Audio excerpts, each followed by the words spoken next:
Fixate on Code, Episode 11. Alright, Larry Boyser here, and you're listening to Fixate on Code, the weekly bite-sized podcast where I talk to the best devs about their favorite strategies for writing great code. And today I'll be chatting to Ruth John. Ruth, how are you today? Hello, Larry. I am good. Happy International Women's Day. Thanks, and to you too. Ruth loves creating art with code and spreading the love for MIDI. She's also a serial conference speaker, a skilled wielder of the Web Audio API, and leverages her skills as a developer when VJing. If you haven't visited Ruth's codepen and experienced her awesome audiovisual pens, what are you waiting for? Ruth, can you fill in some of the gaps in that intro and tell me a little bit about what you get up to when you're not writing code? That is such an incredible good intro. I might just steal it, all of it. Are there any gaps in particular you need me to fill in? It's very interesting that you mentioned codepen, actually, because a lot of... So I did codepen throughout Codevember back in November, which meant that I tried to do a pen every single day. I was actually traveling throughout November, so I didn't manage it. I think I managed about 20.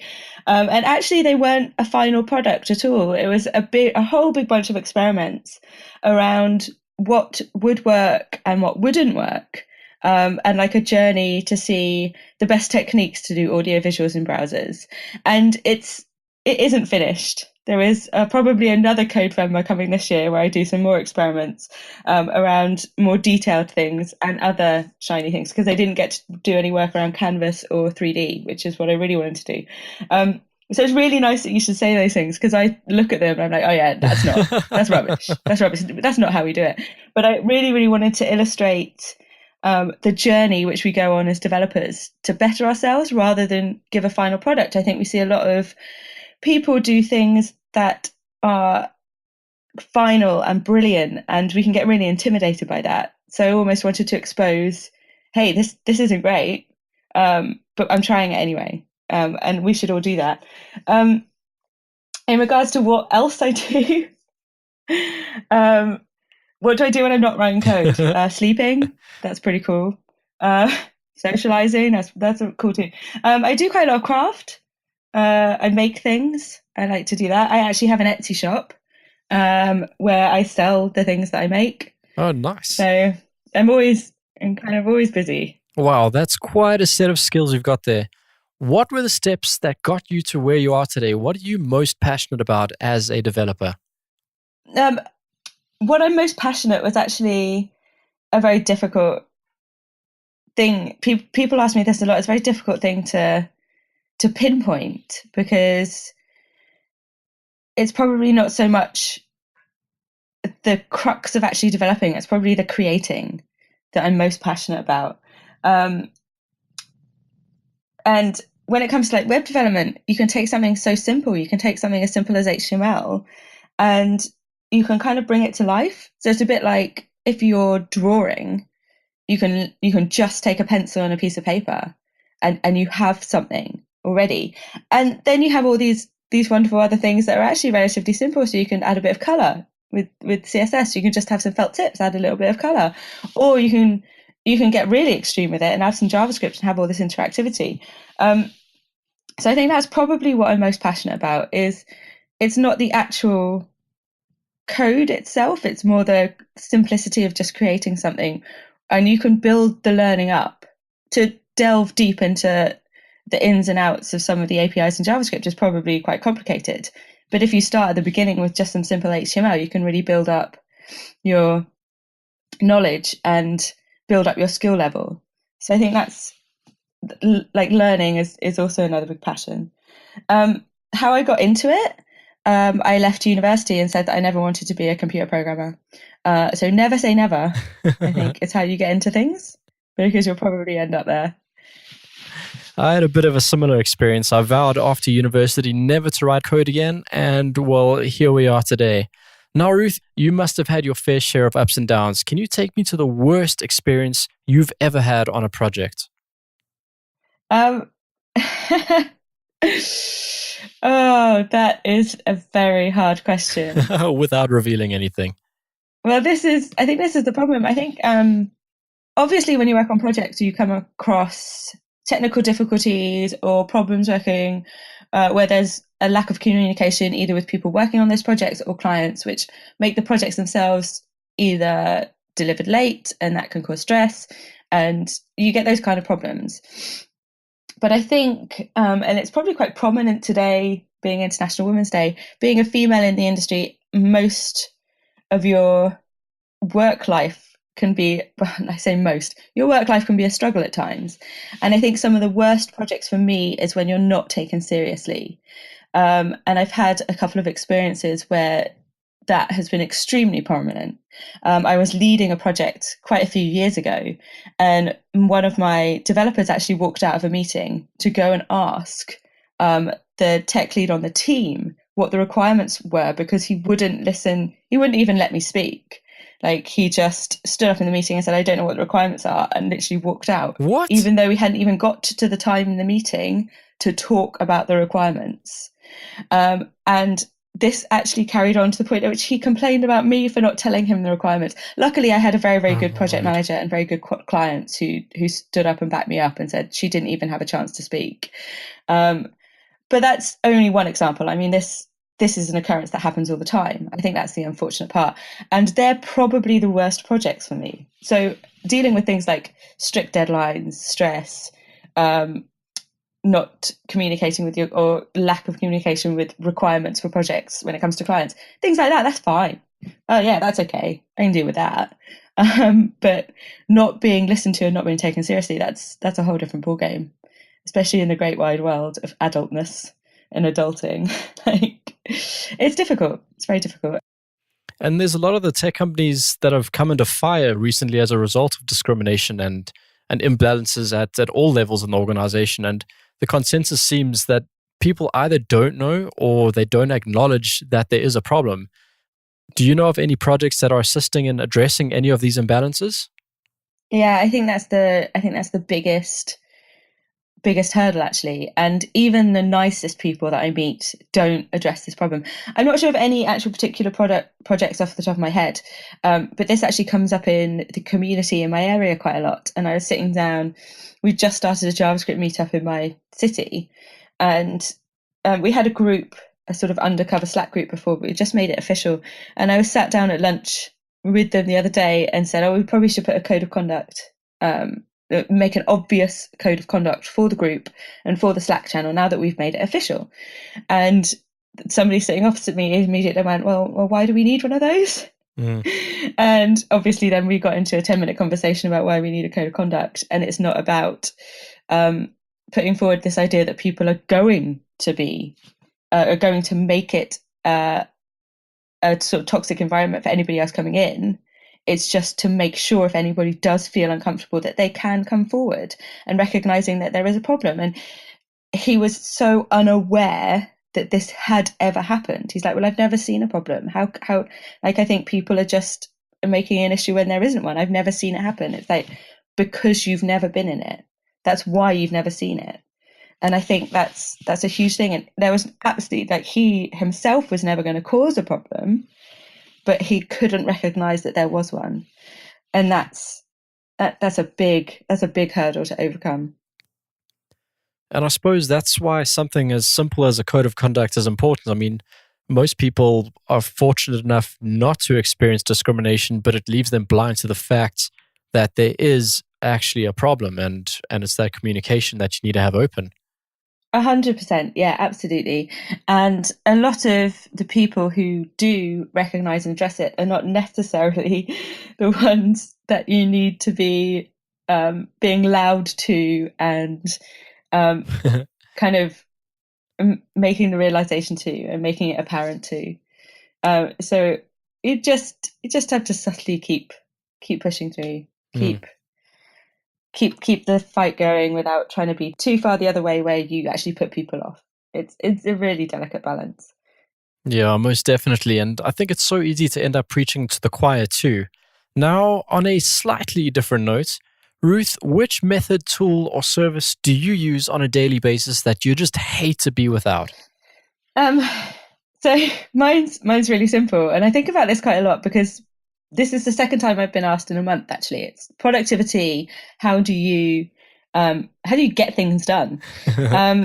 I've just recently started working for myself again after being in a job for just over 4 years. And it's the same technique, really. It's a pen and a piece of paper. I don't live off lists, but every single morning I just write down what needs to get done that day. And then I can go through it. And I have one sort of main task. So it's usually my development task. What am I building today? What project am I working on, or what talk do I need to write, or something like that? What's my main task for that? And I usually have a couple of blocks of time for that, usually one in the morning and one in the afternoon. But there'll be other admin things that you have to do around that, as always. So whether that be stand-ups, checking emails, chatting to the community, any kind of things that might distract you within those times where you're trying to do your block of works, which is important that you don't have those distractions. It's always good for me to set times to be able to do those things, so that when I am trying to do my main piece of work, I can do them in the other times. So I just, in the morning, I just write a little list of what I'm going to do with just rough times. By the end of the day, the times have completely gone out the window. But it just means that I can just sort of go through the list. And it's a nice little thing to be able to tick things off as well, because it feels like you're actually doing things. And I think that keeps you more productive. So I don't really have any one golden nugget of, oh, there's this one tool and it's amazing, you should definitely use it because it's going to make you 1,000 times more productive. It's literally just a pen and piece of paper. That's so awesome to hear. I think pen and paper is one of my favorite underrated technologies. Now, Ruth, you're doing a lot of work with the Web Audio API and WebGL. In terms of new projects, libraries, and frameworks, what are you most excited about at the moment? Oh, that is a good question. I think a lot of communities that I'm in are very excited at the moment about WebGL and VR. I'm excited about things like audio workers. So this is web workers for the audio API, which are on the roadmap, and they have been on the roadmap for a while. I probably should be more clued up as to if we have an expected date for them. So processing that will happen in little workers in the background, so you can take that away from the UI. How are audio workers going to change things once they get implemented? Honestly, because we don't have them and I haven't played with them, it's kind of almost beyond remit of what I understand. There's a script processing node in the audio API, which, from what I understand, you create your own nodes and it does a lot of work for you. And that obviously happens as you're writing your code now, and then this will be replaced with a worker where you can take that off. I need to do some work with web workers for me to get my head around it. I've been saying this for probably about 6 months. I'm like, how this is like dark magic. How does this do this thing over here where you've got this going on over here? I don't know. This is crazy. So yeah, it's difficult to explain in a podcast. I'll write a blog post. I'll look forward to it. So with all the new languages and libraries that are coming out, how do you decide what to learn and when do you make time to learn? I don't, I think, is the answer. And this is one of the things. I would be excited about new things coming out if I felt that I was on top of the new things that had come out, which I'm not. There's a few legacy things where I say legacy things, there's a few things in my backlog which I have been meaning to play with and meaning to try for a while.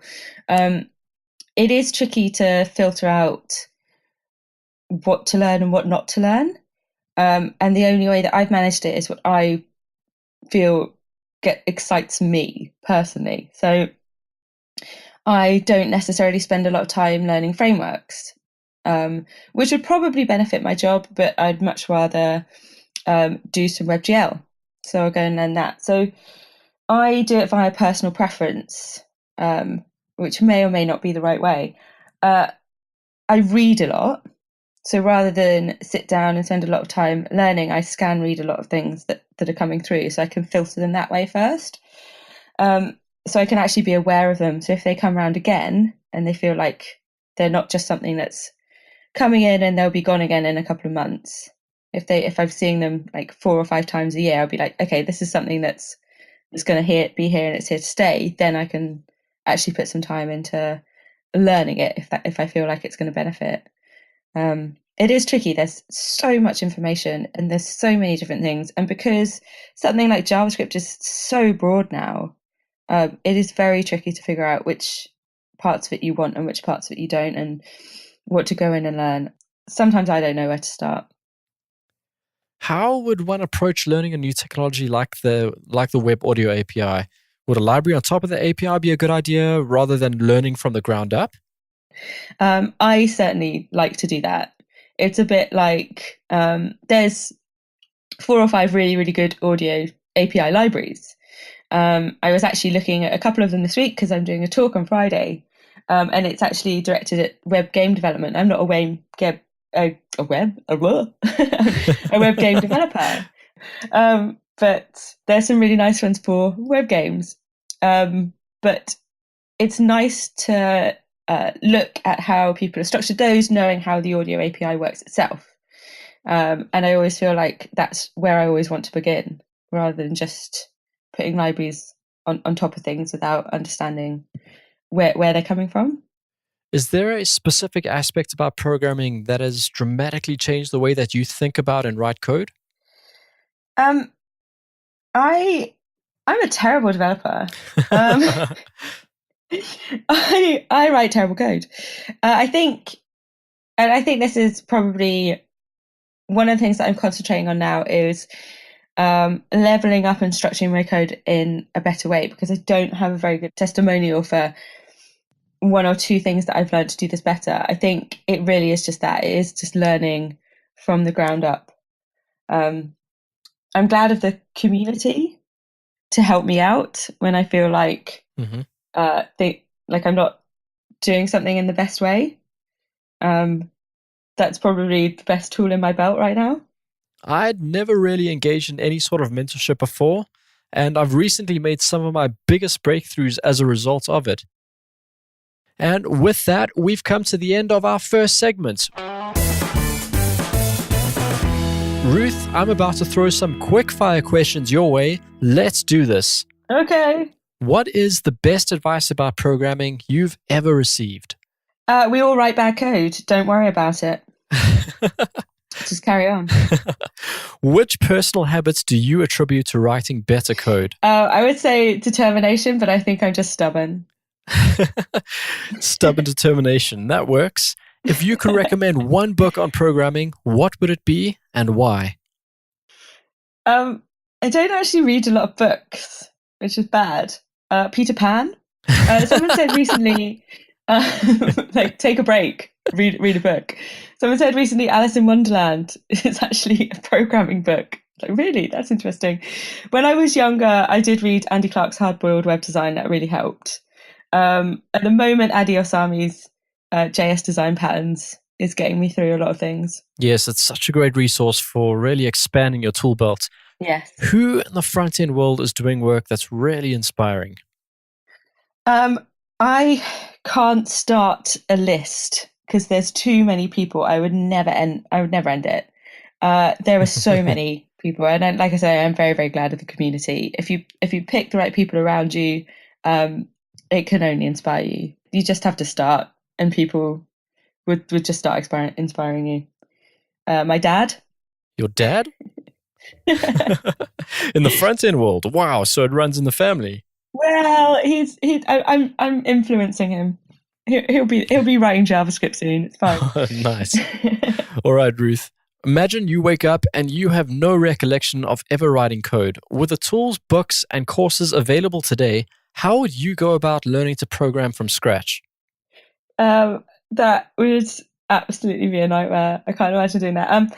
I teach on a developer course, actually. It's one of the 3-month intensive developer courses, which we try and give to adults that either want to go into university. University costs a lot of money in the UK now, so it's not necessarily the best option for people. And we try to give them a really broad range but intensive range of skills over those 3 months, and then put them into work placements afterwards to give them the remit to go into like a junior developer job afterwards. So that I think I'd probably go and do something like that, because it gives you a good knowledge base of all the different jobs that you could have, plus the actual knowledge to do them. It's probably not going to get you to the level that I'm at now, but it's definitely good grounding. It'll definitely be a really good stepping stone. So let's wrap things up today with a top tip on how to work smart, the best way to connect with you, and then we'll say goodbye. Don't beat yourself up. Relax. I'm incredibly hard on myself sometimes because I haven't done a thing or I'm not good enough. And more recently, especially in the past year, I've just told myself to relax. It doesn't matter. You just have to keep making things. That's the important thing. If you need to get in touch, Twitter, I'm at Rumira. So tweet me. To everyone out there, you've been hanging with Ruth John and Larry Buerter. Head over to fixate.it where you'll find links and timestamps for everything we've been talking about today. And, of course, head over to Ruth's codepen, codepen.com/Rumira, to get your dose of audio-visual and programming inspiration. And Ruth, thank you for sharing your journey with Fixate on Code today. Keep pushing the limits and keep pushing great code.